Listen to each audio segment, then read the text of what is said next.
ఇంటింటా ఎన్నికల ప్రచారంలో TTD chairman Tirupati MLA Bhumana Karunakar Reddy స్థానిక ప్రజలను వైసీపీ గుర్తు ఫ్యాన్ గుర్తుకు ఓటు వేసి అఖండ మెజారిటీతో గెలిపించాలని కోరారు. తిరుపతి నగరంలోని స్థానిక 3వ డివిజన్ పరిధిలో TTD chairman Tirupati MLA Bhumana Karunakar Reddy సోమవారం ఉదయం కార్పొరేట్ తమ్ముడు గణేష్ ఆధ్వర్యంలో ఎన్నికల ప్రచారం నిర్వహించారు.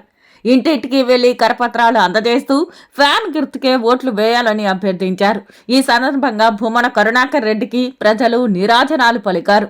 అడుగడుగున మంగళ హారతలిస్తూ స్వాగతించారు. తమ జీవితంలో ఇంత పెద్ద ఎత్తున సంక్షేమ పథకాలు అందుకోలేదని, తిరుపతిలో ఇంత అభివృద్ధి ఎన్నడూ చూడలేదని చెబుతూ ఇందుకు కారణమైన జగనన్నను మళ్లీ ముఖ్యమంత్రిని చేసుకుంటామని, భూమన అభినయ్కే ఓట్లు వేసి తిరుపతి ఎమ్మెల్యేగా గెలిపించుకుంటామని భూమన కరుణాకర్ రెడ్డి సమక్షంలో ప్రకటించారు. భూమన అభినయ్ విజయంతోనే తిరుపతికి ఉజ్వల భవిష్యత్తు ఉందన్న ఆశాభావాన్ని వ్యక్తం చేశారు. ఈ కార్యక్రమంలో నగర మేయర్ డాక్టర్ శిరీష, వైఎస్ఆర్సీపీ నగర అధ్యక్షుడు పాలగిరి ప్రతాప్ రెడ్డి, సీనియర్ నాయకులు దొడ్డారెడ్డి సిద్ధారెడ్డి, పార్టీ నాయకులు, కార్యకర్తలు తదితరులు పాల్గొన్నారు.